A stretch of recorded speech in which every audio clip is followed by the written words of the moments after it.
Right now, a lot of people are looking for indoor activities for their kids. And although I'm really blessed to have a backyard for my kids to enjoy, there seems to be so many of you that don't. I can't imagine how difficult this is for you right now. It must be so hard to be cooped up in a home or an apartment with children. If you do have a backyard, you should be getting them outside. And I made a video all about that here. But I have 6 activities that you can do inside starting today. So let me share those with you now. Some of these activities do include going outside and bringing nature in, but many don't. So even if you don't have access to natural materials right now, there are plenty of ways you can bring nature in. I'm going to start with nature crafts because it only makes sense to jump to my favorite first. I really enjoy nature crafts. If you have access to the outdoors, bring nature in and start crafting with it. You can make this and this and this and this, and of course you can also make this. In fact, nature is way more versatile than you think, and kids have just as much fun with natural materials as they do from craft shop materials. And if you can't get to the craft shop, or if they're running out of supplies or they're closed, then nature is going to be your savior. Adele said she was running out of glue, and I just wanted to let you know that we tested different glues for nature crafting recently, and there's a glue that works really well, and you probably have all the materials in your home, so I'll link to that in the description below. The second tip is to bring nature sounds into your home. If you can't bring nature in the house because you're just not allowed out, then bring nature sounds in. Go to YouTube, Spotify, or any music app that will allow you to search and download some of the nature sounds. Have it on as background music, and I can guarantee you that it will add some soothing ambience to your home. You may even like to try meditation. I talk about the meditation app that we use in this video. It's all about our self-isolation routine. Try closing your eyes and listening to the sounds just to enjoy it. And later, see if you can get your child to count how many bird songs he or she can hear. Make sure you change your tunes up too. For 1 week, you could listen to the rainforest sounds, and then next week it could be the ocean, and then maybe a wetland filled with frogs and crickets. If you focus hard enough, your imagination will take you right there. If you're finding these tips beneficial, please give this video a like. It means the world to me because it really helps spread this message further, and hopefully we can get more kids enjoying a little bit of nature while they're stuck inside. Sorry in advance for all the parents that don't really like spiders and bugs, but set your child a task to find all the bugs and spiders and other creatures that they can find in their house.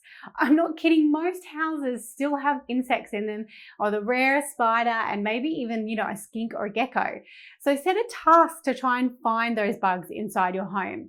And if you really can't find stray critters around your home, then set something up. Put around all your kids' wildlife stuffed toys and get them to go on a wildlife hunt and see how many they can find. My next tip is books. Go and raid your child's bookshelves and find every book you have with nature in it. Or if you don't have some, you can order a couple on Amazon. I'm just going to show you a few of our favorites. For little ones, I would suggest Tree. It's such a beautiful book. It's by Britta. I'm not even going to try her last name. I'm going to try it. Tech and Trump.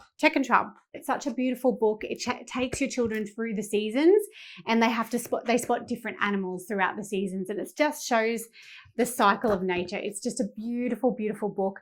I bought this a while ago, and the girls were a little bit big for it, but I'm actually keeping it because it's just so pretty, and hopefully when my nieces and nephews get to come back over again, I can read it to them. Another book we really love is Where the Forest Meets the Sea by Jeannie Baker. She has this book, and she also has another book called Windows that we usually borrow from the library. And Windows shows the progression of change over time by looking out the window, which is really, really good for the current situation we're in, because many children are stuck inside, and so they'll be looking out the windows a lot more, and maybe they can start to notice little subtle changes that are happening. So that book is really beautiful. It also shares a really good message about the change over time and what's happening to the environment. And the same as this one. This one is a real slightly environmental theme to it as well, where a child and his father go and find a secluded spot in the rainforest and near the beach, and they think about the future and they think about the past in form of place. So this is a really lovely book, and the images are just stunning because they're all collaged, so they almost pop off the page in 3D We just bought, this is a brand new book that we've just bought and I love it already.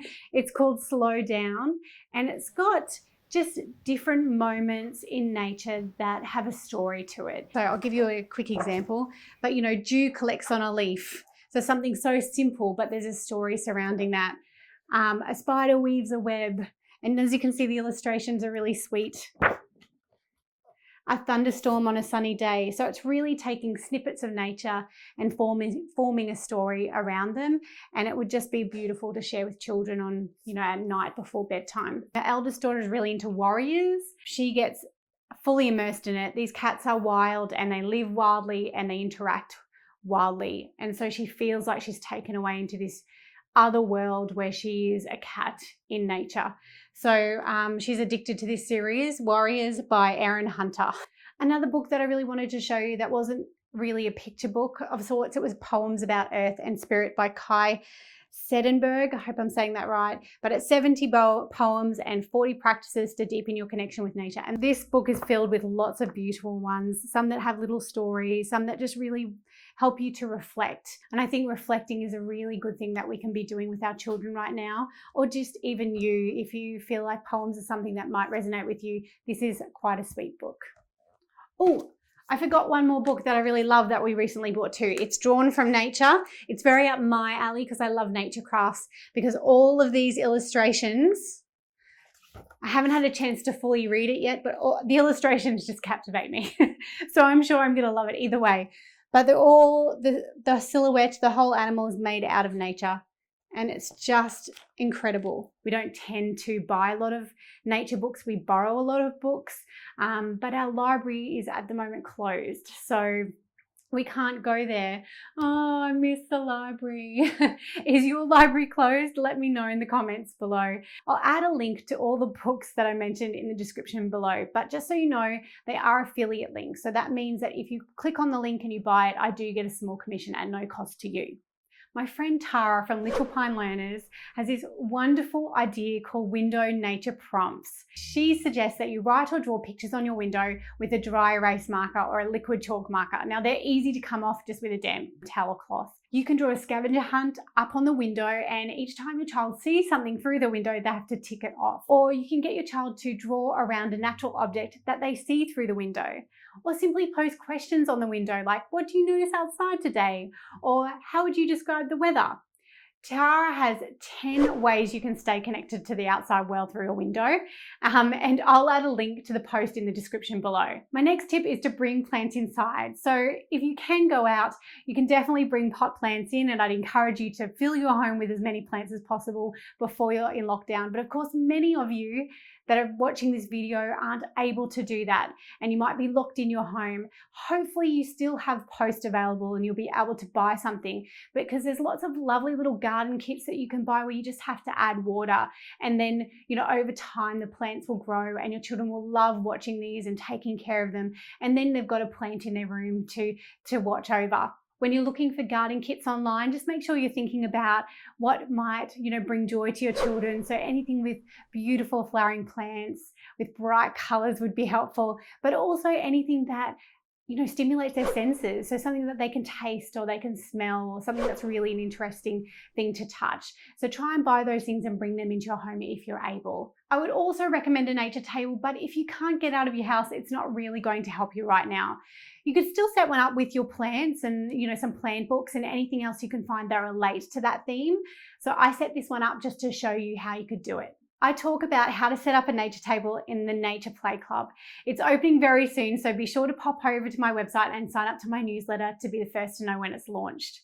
It's time to add a pinch of adventure, a sprinkle of sunshine, and a big handful of outdoor play, or indoor nature play.